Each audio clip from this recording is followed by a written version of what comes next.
अस्सलाम वालेकुम नाज़रीन, आप यूट्यूब चैनल देख रहे हैं। मैं इमरान खान हूँ। अख्तर मेंगल साहब की पार्टी ने एक प्रोग्राम किया कोयटा में, और वो उनके वालिद अता मेंगल साहब के हवाले से उनकी बरसी पे प्रोग्राम होता है, और कोयटा में ये प्रोग्राम था। उसके बाद एक खुदकुश धमाका हुआ है।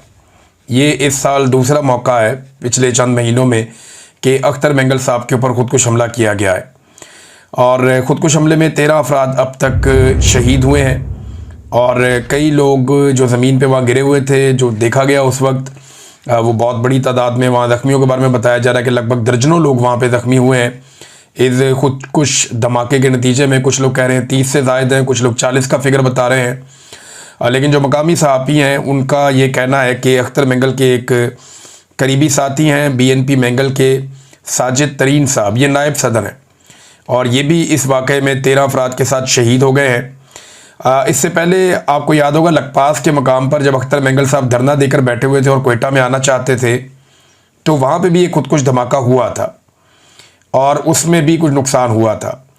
अब ये खुदकुश धमाका होना, इसके नतीजे में लोगों का शहीद होना, एक्चुअली अख्तर मेंगल साहब की लड़ाई तो इस वक्त रियासत के साथ है, लेकिन क्या इस मौके से कोई और फ़ायदा उठाना चाहता है? ये एक बड़ा सवाल है जो मौजूद रहेगा जब तक कि गैर जानिबदाराना इंक्वायरी नहीं होती। पता नहीं चलता कि वो कौन है जो अख्तर मेंगल साहब को खुदकुश हमले में निशाना बनाना चाहता है। वहाँ पे अख्तर मेंगल साहब के अलावा महमूद अचकज़ई और दाऊद शाह काकड़ जो पाकिस्तान तहरीक इंसाफ के रहनुमा, ये लोग भी मौजूद थे, और इनके निकलते ही फौरी तौर पर कुछ लोग कहते हैं कि विदिन मिनट्स ये धमाका हुआ है। जैसे ही ये लोग निकले वैसे ही धमाका हो गया, और ज़्यादा लोगों का ये कहना है कि इसमें मुमकिन तौर पे अख्तर मेंगल को टारगेट किया जाना था।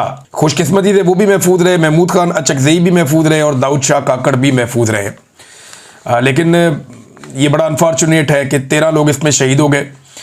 अब अख्तर मेंगल साहब ने क्या कहा इस दिन, ये मैं आपको बता दूं। डॉक्टर मारंग बलोच को 3 MPO के तहत कैद किया हुआ है और 4 माह से उन्हें रिमांड पर रखा हुआ है।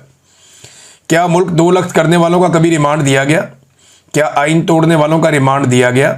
क्या मार्शल लॉ लगाने वालों का रिमांड दिया गया? ये तल्ख सवालात हैं जो अख्तर मेंगल साहब ने पूछे।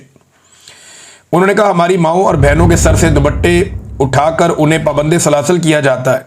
हमारे अकाबरीन इस धरती पर मौजूद नहीं है, इसलिए गीदड़ भी शेर बन गए हैं।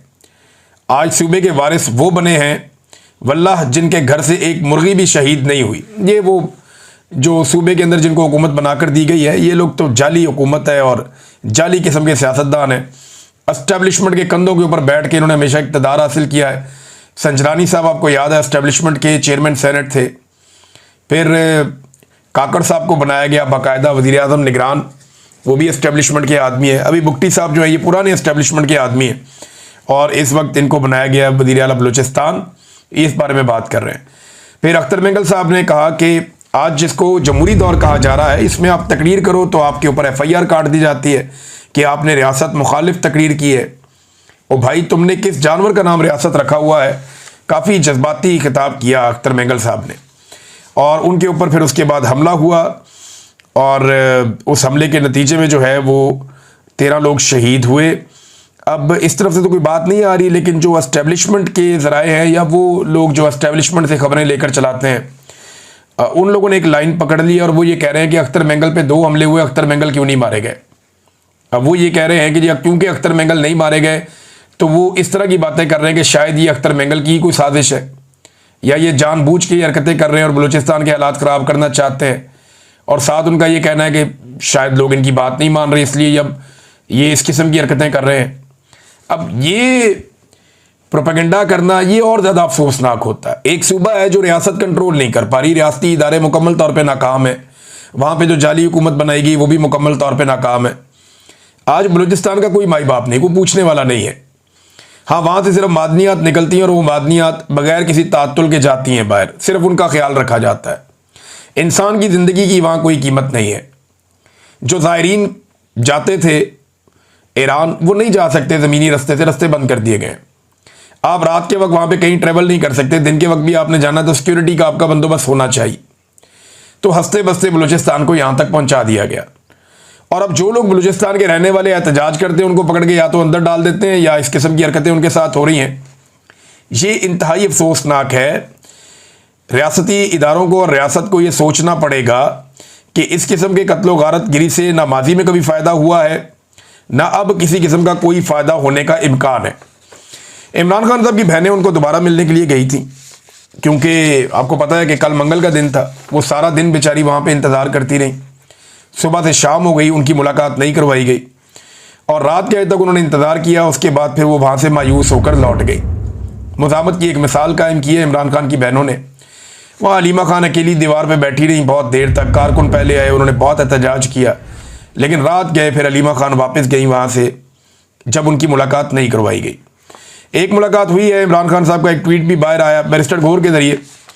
अब ये जो इमरान खान साहब का ट्वीट आया, इसके बारे में बेशतर लोग ये कहते हैं कि ये एडिटेड है, यानी जो इमरान खान साहब ने पिछले ट्वीट के अंदर एक रवैया अपनाया था उसका कुछ भी इसके अंदर नज़र नहीं आ रहा।